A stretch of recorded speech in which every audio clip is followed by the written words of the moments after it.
Ok, vamos a continuar en esta tarde con nuestro estudio del Evangelio de Marcos, el capítulo número 15. Y hemos estado examinando el acto redentivo. Hemos estado examinando el cumplimiento de las escrituras acorde a lo que había sido escrito acerca del Mesías por los profetas en el Antiguo Testamento. Esto nos recuerda las palabras del apóstol Pablo allá en su carta a los Corintios, en su primera carta en el capítulo 15. Pablo nos dice que Cristo fue crucificado acorde a las escrituras y fue resucitado, levantado entre los muertos acorde a las escrituras.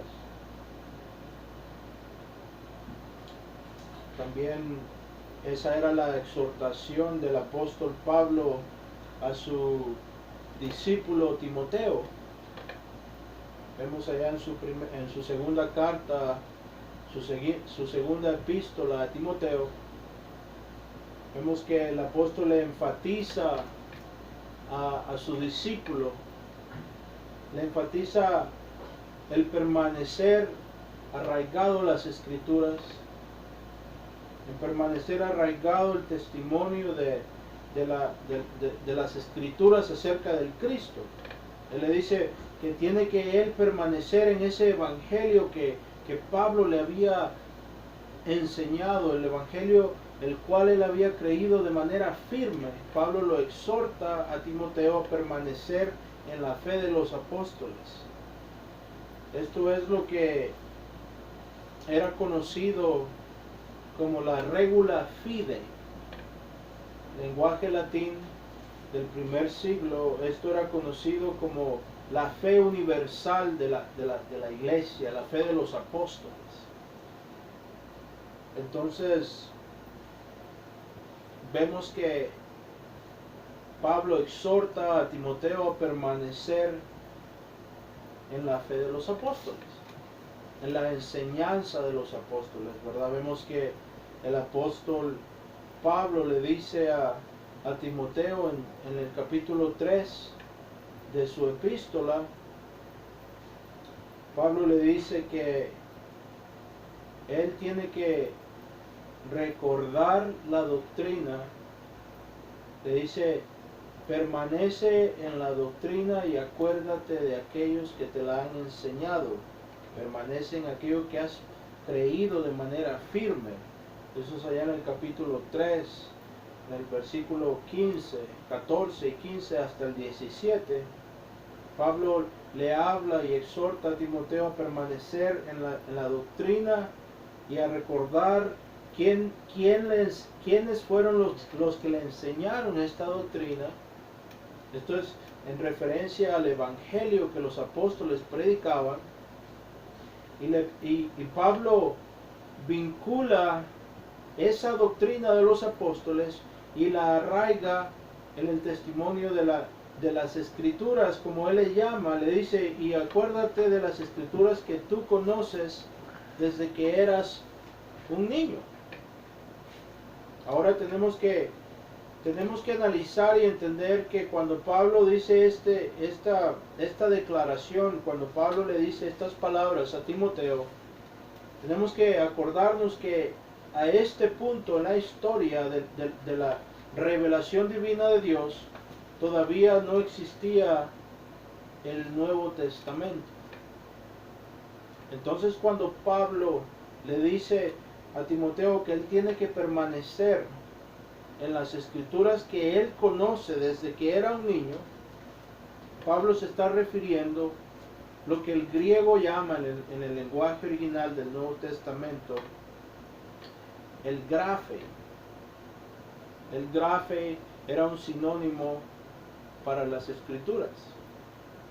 Entonces, como buen judío que era Timoteo, él podía entender que cuando Pablo le dice, tú tienes que permanecer en las escrituras que tú conoces desde que eras un niño, Pablo se está refiriendo al Antiguo Testamento, a la Biblia hebrea para nosotros.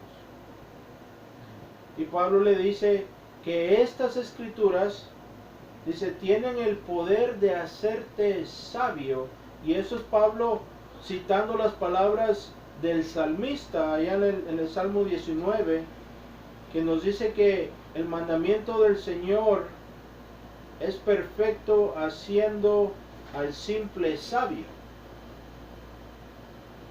Entonces Pablo, usando ese lenguaje del salmista, le dice, estas escrituras tienen el poder de hacerte sabio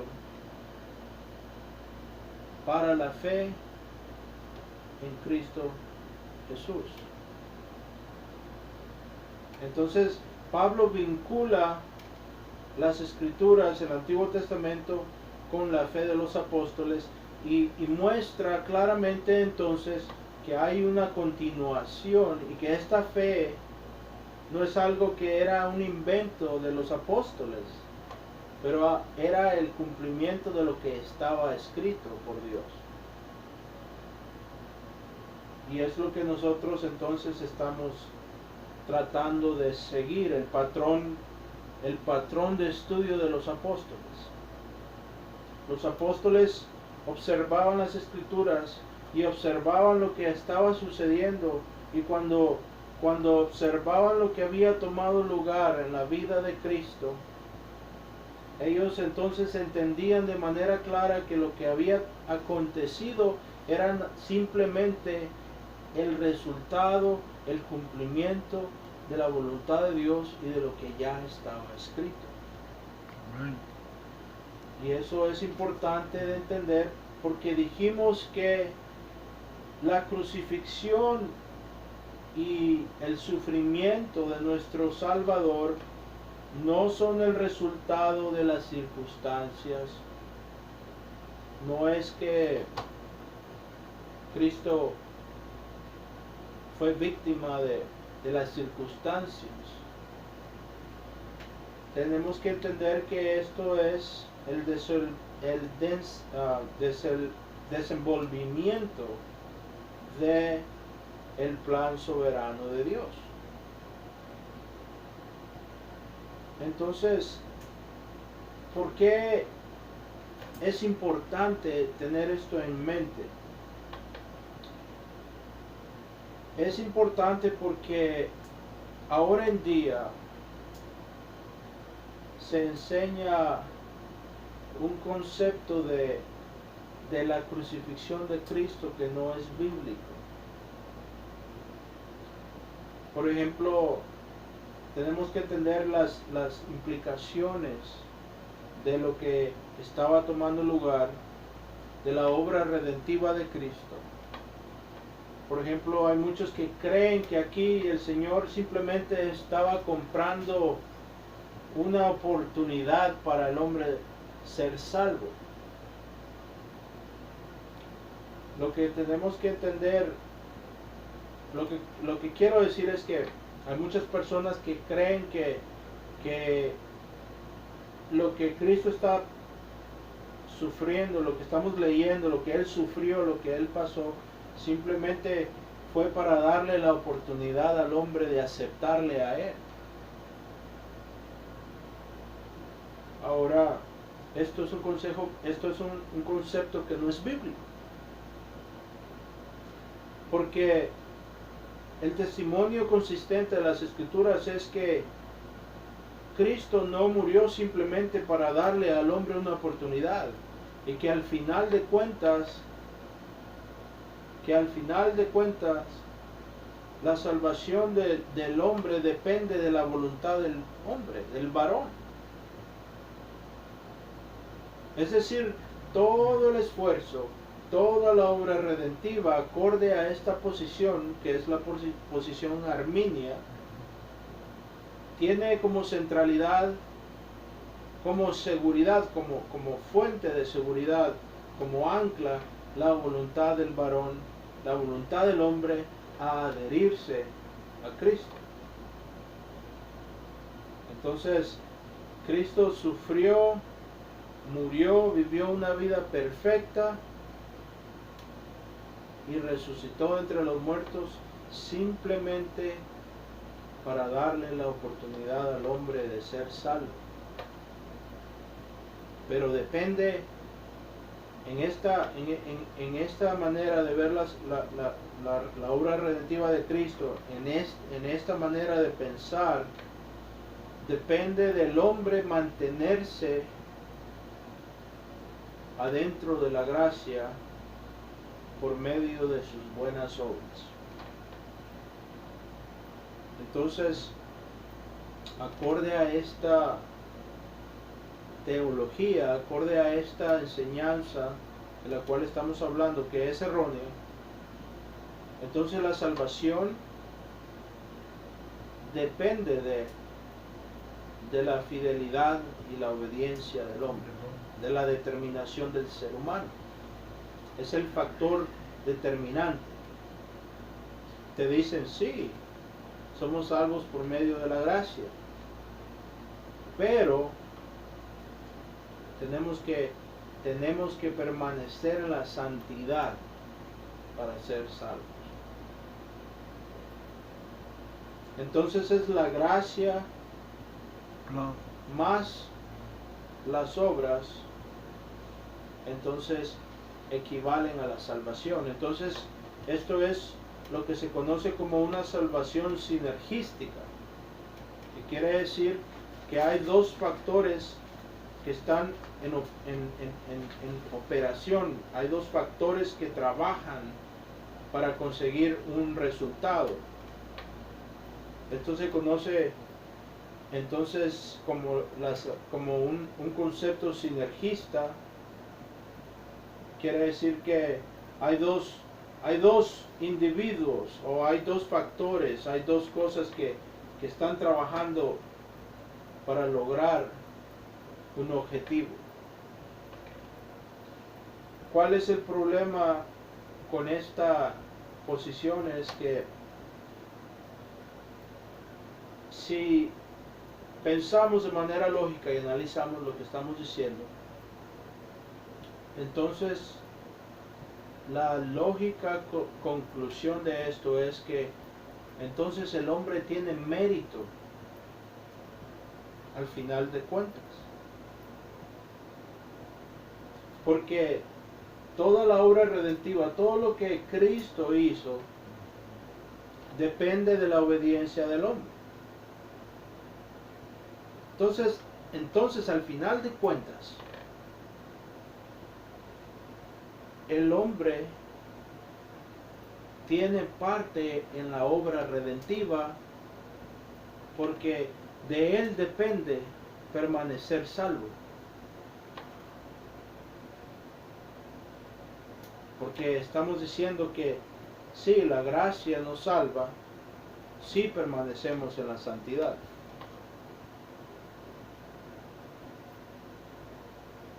Entonces, si llevamos esa conclusión, esa lógica, a la conclusión lógica de lo que estamos diciendo, entonces, al final de cuentas, entonces el hombre tiene una parte en la obra redentiva, entonces el hombre tiene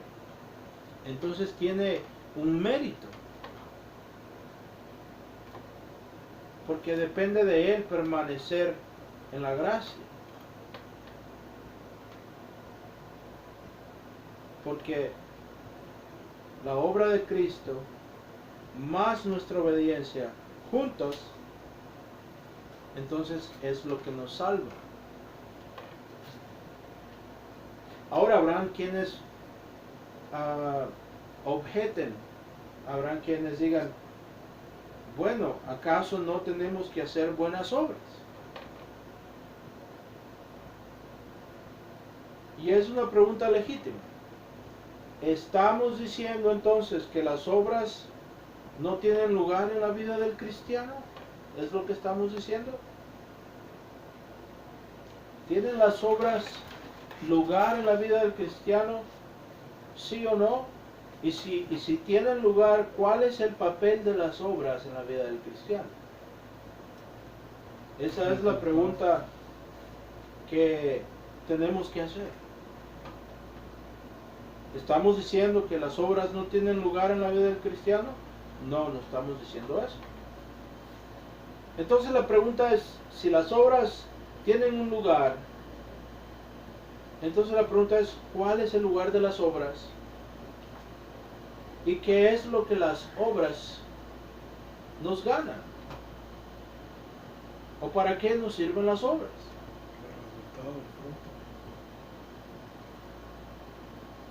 Esa es la pregunta que tenemos que hacernos. ¿Para qué son las obras? ¿Y cuál es el resultado de las obras? Ahora, esto tiene que ver, y es que tenemos que entender antes de proseguir en este pasaje.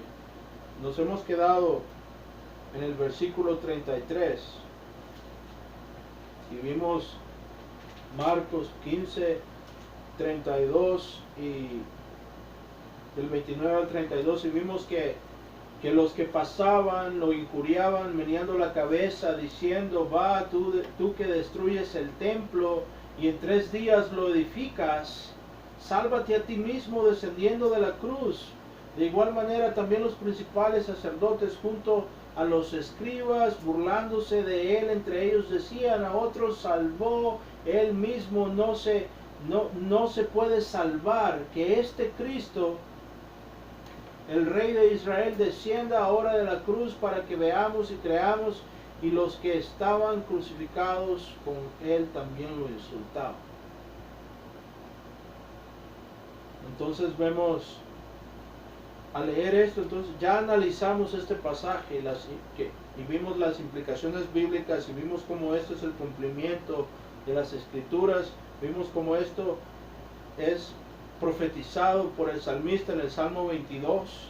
Vimos también Isaías 53:12 nos habla acerca de estas cosas. Pero queremos parar aquí y hacer esta pregunta. ¿Qué es lo que está sucediendo? ¿Y qué es lo que Cristo compró con su sufrimiento y su muerte y resurrección? ¿Acaso lo que Cristo hizo simplemente es darnos una oportunidad, pero depende de nosotros tomarla y permanecer en ella? Entonces, ¿cuál es el lugar de las obras? ¿Cuál es el trabajo de las obras en la vida del creyente? Y es aquí donde la confusión existe.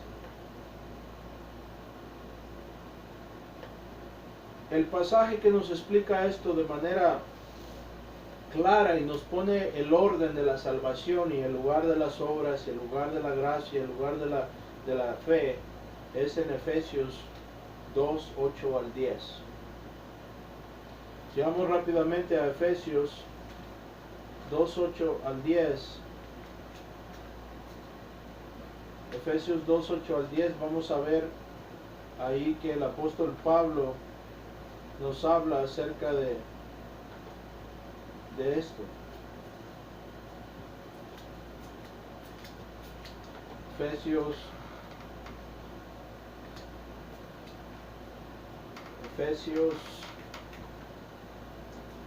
2, 8 al 10. Efesios 2, 8 al 10. Nos habla acerca de esto.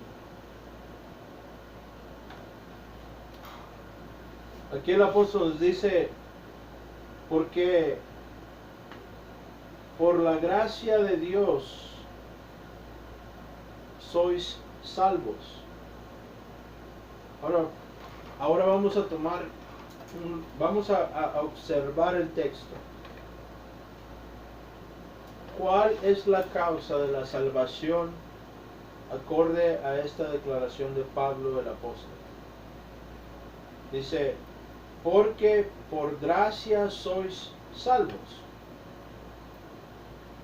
Acorde a esta declaración del apóstol, ¿cuál es la causa de la salvación, la razón, el motivo causante. ¿Cuál es? Acorde a esta declaración. Porque por gracia sois salvos. Acorde a lo que Pablo nos está diciendo, la causa, el motivo causante, la razón, el motivo de la salvación es la gracia de Dios. Definamos qué es la gracia. La gracia acorde a la Biblia es algo que no merecemos. Por definición, es cuando se nos da algo que es opuesto a lo que nos merecemos. Algo bueno, un regalo. La palabra en el original griego es la palabra charis. Y quiere decir compasión. Quiere decir tener piedad, tener compasión de una persona, de un individuo que no merece la compasión. Quiere decir tener piedad, caridad, compasión de alguien que no lo merece.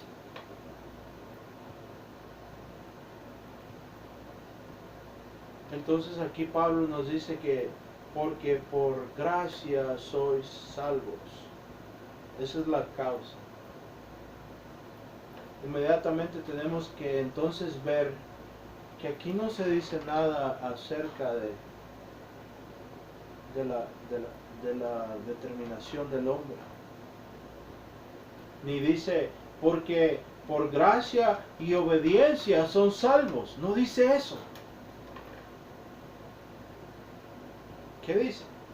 Dice, porque por gracia sois salvos. No dice, porque por gracia y su obediencia serán salvos. No dice eso, ¿verdad? Dice que el único factor causante, la razón, el motivo de la salvación es porque Dios tuvo misericordia de nosotros. Y no había nada en nosotros que pudiera o que causara simpatía o que fuera atractivo para Dios, que pudiera hacer que Dios tuviera compasión de nosotros.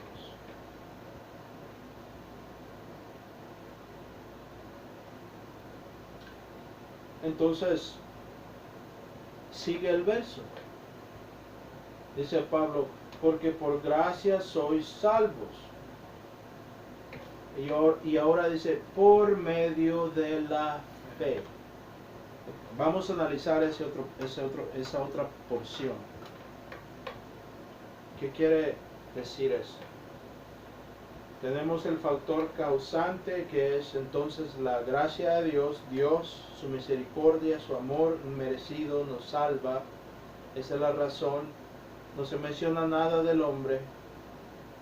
Ahora la fe es el medio por el cual Dios trae esta salvación hacia nosotros. Ahora la fe es importante entonces de entender que la característica de la fe, en este caso, la fe nos apunta, la fe bíblica, nos apunta hacia algo o alguien, en este caso, afuera de nosotros. Nos apunta hacia algo afuera de nosotros. La fe bíblica nunca apunta a nuestra obediencia como la fuente de la salvación. Pero en este caso, la fe nos apunta hacia la gracia de Dios, demostrada, como nos dice el apóstol Pablo en su carta a los Romanos, en esto ha Dios demostrado su amor por nosotros, que aun cuando éramos sus enemigos, muertos en nuestras transgresiones, Cristo murió por el impío, murió por el pecador.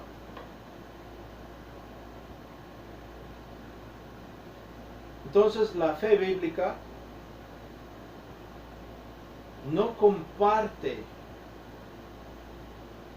con las obras del hombre, ni se basa en la obediencia del hombre para salvar. No le podemos agregar absolutamente nada a la obra de Cristo. Esto volviendo a lo que Pablo también les dice a los Corintios en su primera carta. En Corintios capítulo 1, Pablo les ruega a los corintios a no estar divididos. Les dice a no estar divididos, pero a estar unidos con una sola manera de pensar, en un solo sentir, en un solo consentimiento, en un solo entendimiento de las Escrituras. Eso es allá en Primera de Corintios capítulo 1, empezando en el versículo 9. Pablo les dice, les ruega a estar unidos, a ser de una sola mente y a estar en acuerdo.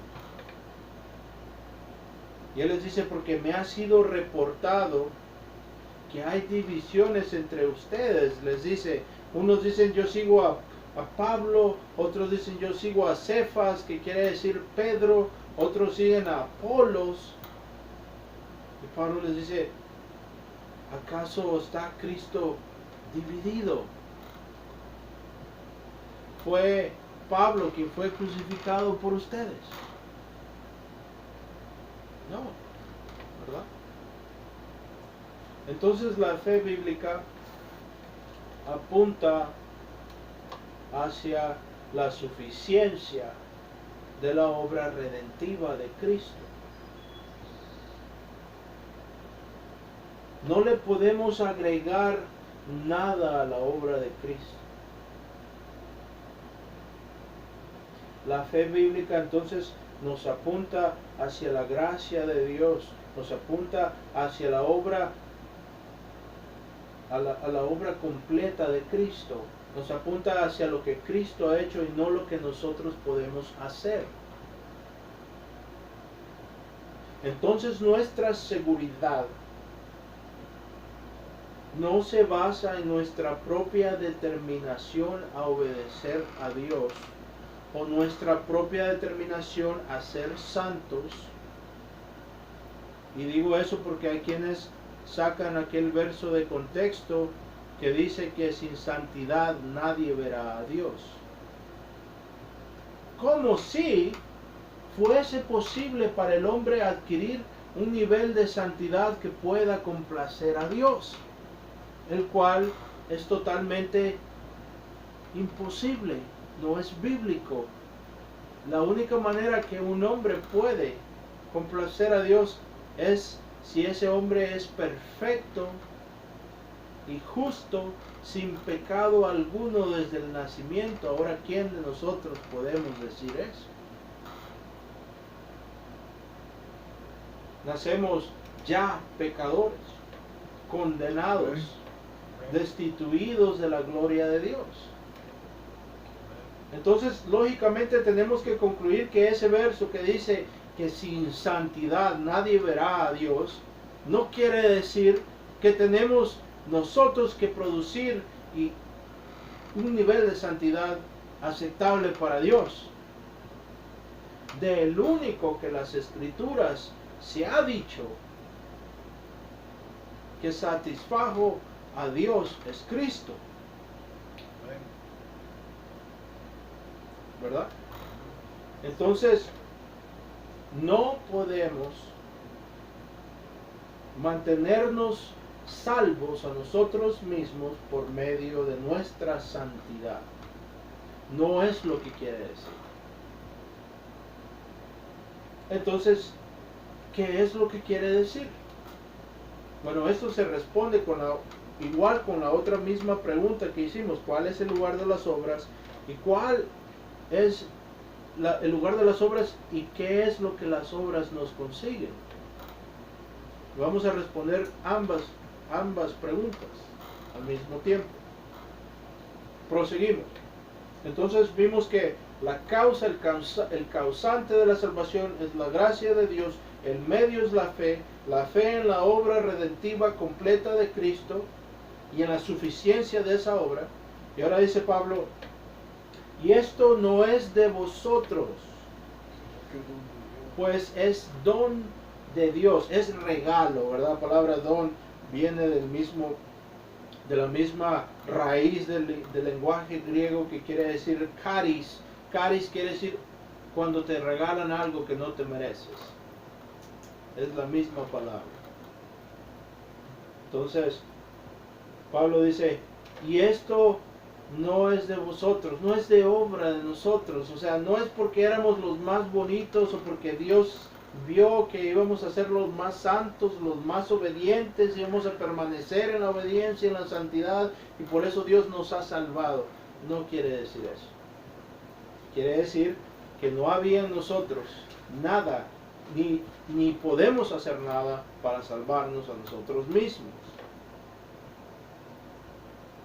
El significado es pleno, es claro. Una de las reglas de interpretación de la Biblia es que las cosas plenas son las importantes y las cosas importantes son las cosas plenas. Entonces, Pablo nos dice aquí, el causante es la gracia, el medio es la fe, no es nuestras obras, no es por nosotros, no es nuestros méritos, no es nuestra habilidad de permanecer en la santidad, pero es el regalo de Dios.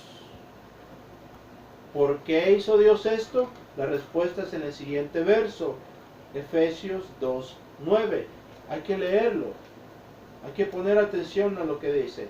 Dice, no por obras, eso es obras pasadas, obras presentes, obras futuras. No cuentan para nada. No tienen ningún factor determinante en la obra redentiva. Porque ya establecimos, acorde al testimonio de Pablo, que el causante es la gracia, no nuestra obediencia, pero es la gracia de Dios. Amén. Entonces, dice Pablo, no por obras, Efesios 2:9, para que nadie se gloríe. Dios lo hizo de esta manera para que cuando, hermanos, lleguemos al cielo, no va a haber ninguno de nosotros que va a decir, oh sí, Cristo murió por mí, bravo, gracias Señor, pero si yo no hubiera permanecido en la santidad, yo no estuviera aquí. ¿Verdad? Aquí el apóstol Pablo no deja lugar a esta actitud. Entonces vamos a leer lo que dice el siguiente verso. Verso número 10. Vamos a ver lo que dice. Y aquí nos da más o menos la respuesta. Nos viene ya dando la respuesta a nuestras dos preguntas. Dice, porque somos hechura suya. Ahora, ¿hechura de quién? ¿De la voluntad del hombre? ¿De la santidad del varón? ¿De la habilidad del varón de permanecer en la santidad? No. Dice, porque somos hechura suya. Esto quiere decir, porque somos la obra de Él. El griego original es lo que quiere decir, porque somos su creación. Ahora dice, creados en Cristo Jesús. Aquí vienen las obras. Creados en Cristo Jesús, ¿para qué? Para buenas obras. ¿Qué quiere decir esto? No es, escuchen bien, no es por medio de obras, no es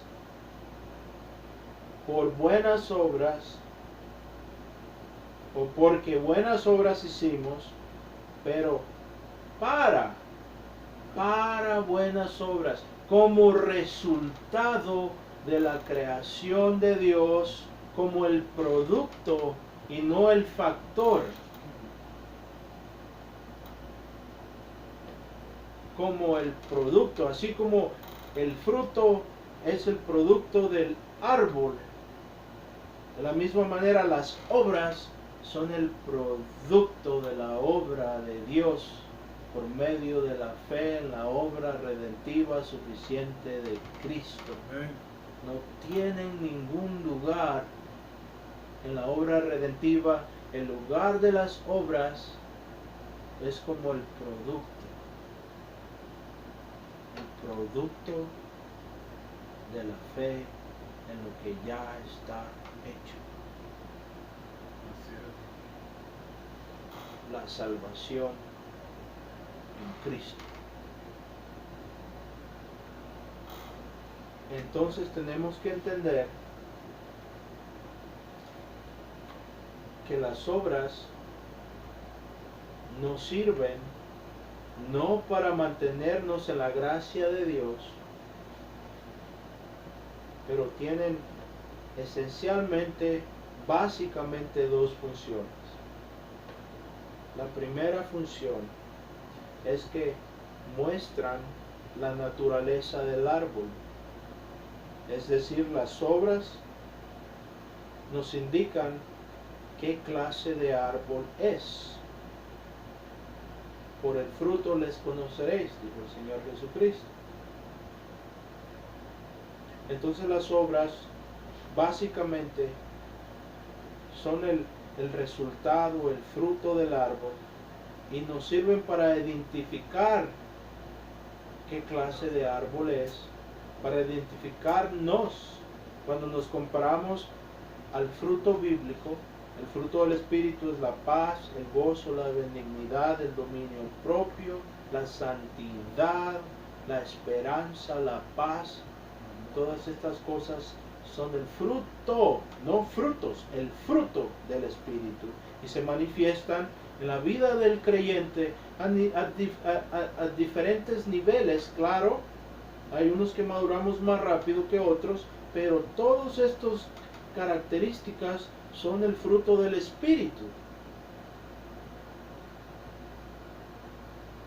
Entonces las obras, la función de las obras en la vida del creyente, entonces dijimos son dos básicas funciones. Una es, entonces, nos ayudan a identificar la naturaleza del árbol, nos ayudan a identificar quiénes somos cuando nos examinamos en la luz de las Escrituras y vemos en qué categoría pertenecemos, si a las obras de la carne o a las obras del Espíritu.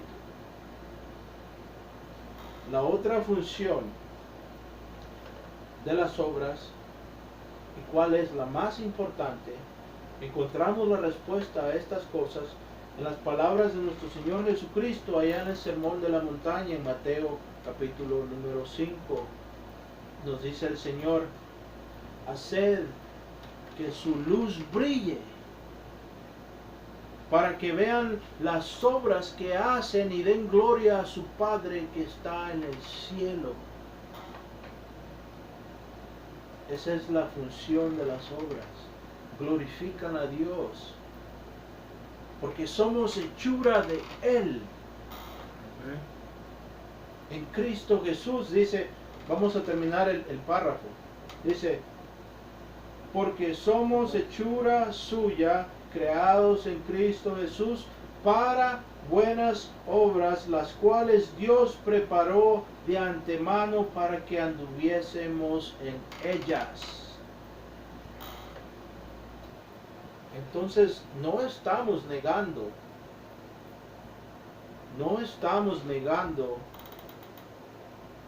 la necesidad de obras en la vida del creyente. la necesidad de la obediencia y de la santidad. Pero esas son el resultado de la obra de Dios por medio de la fe en Cristo, de la obra redentiva de Cristo. No son el factor causante. No debemos de poner nuestra confianza en nuestra determinación y habilidad para ser santos, pero debemos de poner nuestra confianza en la determinación de Dios para con nosotros y en la habilidad de Cristo y su santidad y en lo que Él ha hecho. Porque si no estamos confiando plena y enteramente en Cristo, no estamos en la salvación. Y si el evangelio que nos han predicado nos dicen que tenemos que hacer obras, que tenemos que ser santos para permanecer salvos, entonces ese evangelio no es un evangelio bíblico y no es el evangelio de los apóstoles. Y hacemos eco a las palabras del apóstol Pablo entonces en su carta a los Gálatas, en el capítulo número 1, en el versículo 6 al 9. Nos dice Pablo que él está sorprendido que se hayan desprendido de aquel que les ha llamado en Cristo Jesús. Pero hay algunos que quieren perturbarles, les dice el apóstol Pablo, llamándolos a otro evangelio, no que haya otro evangelio.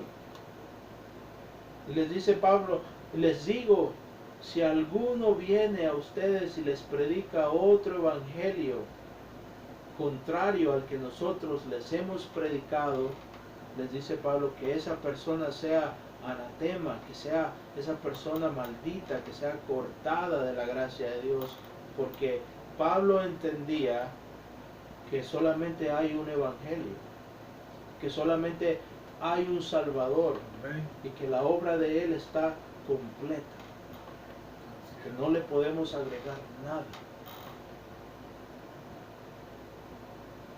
Entonces tenemos que entender que lo que está sucediendo en este pasaje que estamos leyendo acerca de la obra redentiva de Cristo y que la crucifixión de Cristo es el diseño de Dios, es lo que Dios había determinado de antemano que iba a suceder.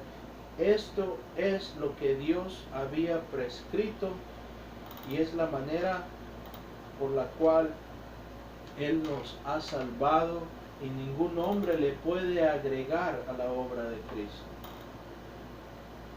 Y es por eso que cuando nuestro Señor le retaban, le desafiaban a bajar de la cruz, el Señor no bajó de la cruz, no porque no pudiese, pero porque era la voluntad del Padre. Entonces, vamos a parar aquí y vamos a reflexionar entonces en que las obras tienen un lugar, son de manera segura necesarias, no para la salvación, pero para glorificar a Dios y para analizarnos en la luz de las Escrituras para ver qué clase de árbol somos. Pero no tienen ningún valor tocante a la salvación.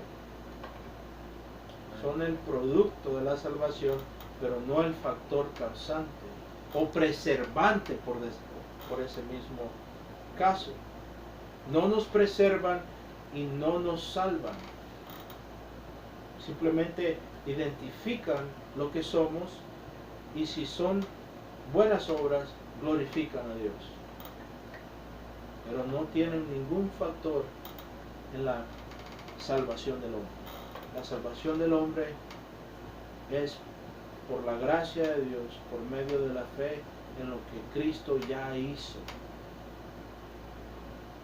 Vemos que cuando Cristo nos dice en el Evangelio de Juan, en el capítulo 5, nos dice de manera clara las palabras del Salvador son estas.